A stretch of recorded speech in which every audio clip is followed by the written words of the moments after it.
చేయాలని కాన్సెప్ట్ సమగ్ర కుటుంబ సర్వేలో లేదు. రేవంత్ రెడ్డి గారి ప్రభుత్వం నిర్వహించినటువంటి ఆగమేఘాల మీద సృష్టించినటువంటి ఒక తుఫానులాగా చేసినటువంటి ఆ సర్వేలో కూడా న్యాయం లేదు. అంటే బీఆర్ఎస్ ప్రభుత్వం అభద్రతా భావం, రేవంత్ రెడ్డి గారి అభద్రతా భావం ఏంటంటే ఓబీసీలకు, ఎస్సీ ఎస్టీలకు, ఎంబీసీలకు తెలంగాణ రాష్ట్రంలో అన్యాయం జరిగింది. రేవంత్ రెడ్డి గారు ఏమనుకున్నారంటే ఆయన సమగ్ర కుటుంబ సర్వే చెప్పుకొని రెడ్ల ప్రాబల్యాన్ని తగ్గించి వెల్మల ప్రాబల్యాన్ని పరోక్షంగా పెంచాడు అనేటటువంటి ప్రభావానికి వెళ్ళి ఈయన సర్వే నిర్వహించడం జరిగింది. బీఆర్ఎస్ ప్రభుత్వం కూడా అదే స్టాండ్ లోపల గత స్వతంత్రం వచ్చినప్పటి నుండి కాంగ్రెస్ వాళ్ళే మనకు పరిపాలనలో ఉన్నారు, రెడ్ల ప్రాబల్యాన్ని వాళ్ళు పెంచుకోవడానికి ఇవన్నీ డేటాలు ఫ్యాబ్రికేట్ చేశారు, కృత్రిమంగా తయారు చేశారు అనేటటువంటి భావనలకు వచ్చారు. ఏది ఏమైనా ఇక్కడ ఒక కాన్స్పిరెన్సీ లోపల విక్టిమైజ్ అయ్యేటటువంటిది ఎస్సీ ఎస్టీలు, ఎంబీసీలు, బీసీలు. బీజేపీ ప్రభుత్వం కేంద్రంలో అధికారంలో ఉన్నా కానీ వాళ్ళు ఓవరాల్గా గత 50-60 సంవత్సరాల సంధి కులగణన గురించి డిమాండ్లు ఉన్నాయి. మనకు కాకా కమిషన్ 1955 చెప్పారు సార్, నేను 53 అది కాకా కమిషన్, కేల్కర్ కమిషన్ 53 తుది నివేదిక 1955 ఇచ్చింది. కేల్కర్ కమిషన్ అపాయింట్ 53 లోపట. అందులో సుమారు భారతదేశంలో ఉన్నటువంటి ప్రతి జిల్లాలో ఒక యంత్రాంగాన్ని ఏర్పాటు చేసి అధ్యయనం చేశారు. ఇంతవరకు కేల్కర్ కమిటీ నివేదిక అనేటటువంటిది బయటికి రాలేదు. అది ఎవరి దగ్గర ఉందో ఎవరికి తెలియదు. అక్కడ చేసినటువంటి స్టడీ ప్రభుత్వం అంత నిధులు వెచ్చించింది. దాని తర్వాత మండల్ కమిషన్ 1979 సంవత్సరంలో దేశవ్యాప్తంగా కూడా ప్రతి చోట ఉద్యమం అనేది జరిగింది. ఎందుకంటే బీసీ, ఎస్సీ, ఎస్టీ ఒక రకంగా వివక్షకు గురవుతున్నారు, ఎన్ని రిజర్వేషన్ ఫలితాలు ఉన్నా కానీ వాళ్ళు కరెక్ట్గా పొందలేకపోతున్నారు అనేటటువంటి ఒక ఆలోచనతోనే మండల్ కమిషన్ ఉద్యమం జరిగింది. దాని ఫలితంగా 1919 అనునిత్యం ఒకే కుటుంబం, ఒకే కులం పొందితే రిజర్వేషన్ ఫలాలు మీరు బీజేపీ కొట్లాడుకోండి, నా దగ్గరికి రావద్దు. అది నేను ఇద్దరు ఎండగడుతున్నాను.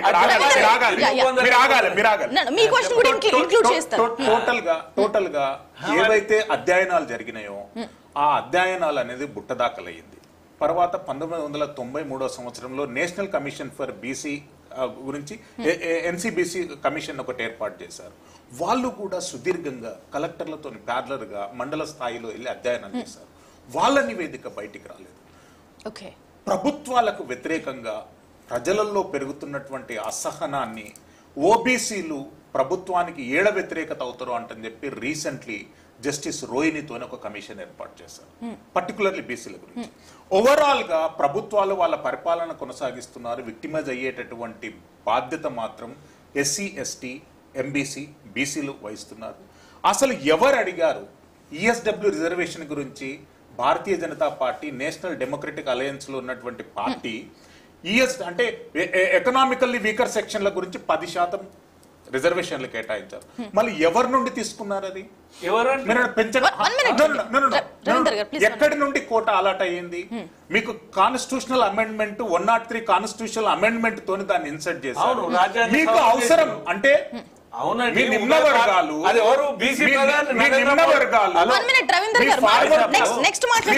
వర్గాలు, ఉన్నత కులాలోళ్ళు, ఉన్నత అంశాలకు కావాలనుకున్నప్పుడు కాన్స్టిట్యూషనల్ అమెండ్మెంట్స్ జరుగుతాయి. బీసీల కులగణన గురించి 8 రాష్ట్రాలలో ప్రభుత్వాలు తీర్మానాలు చేసుకున్నా కానీ బీహార్ స్టేట్ లో మొత్తం అంటే 4 సార్లు ప్రభుత్వం తీర్మానం చేసింది, 4 ప్రభుత్వాలు తీర్మానం చేసింది. ఎందుకు కన్సిడరేషన్ లకు తీసుకోలేదు? తమిళనాడులో కాన్స్టిట్యూషన్ కమిషన్ ఏర్పాటు చేసింది. కమిషన్ ఏర్పాటు చేసి అసలు కేంద్ర ప్రభుత్వం ఈ ప్రతిపాదనను గిన యాక్సెప్ట్ చేయకపోతే మేము వాకౌట్ చేస్తామంటని చెప్పి తమిళనాడులో ఉన్నటువంటి ఎంపీలందరూ ఈ నిర్ణయం పైన వాకౌట్ చేశారు. ఆ అంశాన్ని ఎందుకు పరిగణలోకి తీసుకోరు? మీరు ఆలోచించే అంశాలతోని ఎంబీసీలకు, బీసీలకు, ఎస్సీలకు, ఎస్టీలకు నష్టమే గాని లాభం అనేది లేదు. మీ స్వార్థ ప్రయోజనాల కోసం మీరు రిజర్వేషన్ అనేటటువంటి కాన్సెప్ట్, సెన్సస్ అనేటటువంటి కాన్సెప్ట్ లకి బయటకు వస్తే వాస్తవికత. కాకా కమిషన్ నివేదిక అంటే అప్పుడు జరిగినటువంటి పరిస్థితులు వేరు, ఇప్పుడున్న పరిస్థితులు వేరు.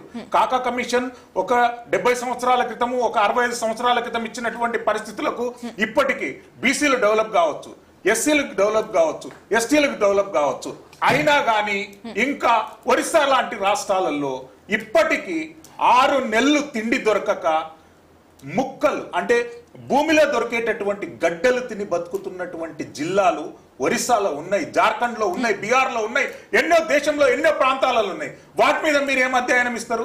మీరు డెవలప్మెంటల్ ఇండెక్స్ అనేటటువంటిది సూటు బూటు వేసుకున్నటువంటి ఒక ఎంబీసీతోనే కంపేర్ చేస్తే ఎట్లా? తిండి లేనటువంటి ఒక ఎంబీసీల గురించి ఆలోచించాలి, ఎస్సీల గురించి ఆలోచించాలి, ఎస్టీల గురించి ఆలోచించాలి. ఆ విధానాలుగా మీరు ఆలోచనలోకి తీసుకుంటే ఈడబ్ల్యూఎస్ అనేటటువంటిది మీకు ఎక్కడ ఏర్పడుతుంది? మీరు ఎట్లా క్లాసిఫికేషన్ వ్యతిరేకమా? నేను వ్యతిరేకం అంటలేదు, శాస్త్రీయబద్ధంగా జరగలేదు, శాస్త్రీయబద్ధంగా జరగాలి. ఇంకొక దానికి మాత్రం వ్యతిరేకం. రేవంత్ రెడ్డి గారి ప్రభుత్వము ధృతరాష్ట్ర కౌగిలి ప్రదర్శించింది. జీవో నంబర్ 55 ని రద్దు చేసి జీవో నంబర్ 26 ని తెచ్చింది. దానితోని బీఆర్ఎస్ ప్రభుత్వం ఇచ్చినటువంటి కొన్ని ఫలితాలు, బీసీలకు, ఎస్సీలకు, ఎస్టీలకు బీఆర్ఎస్ ప్రభుత్వం ఇచ్చినటువంటి ఫలితాలు క్రష్ చేసి పారేశారు. అది ఎవరికి తెలియదు. దాని మీద ఓపెన్ డిబేట్ జరగాలి.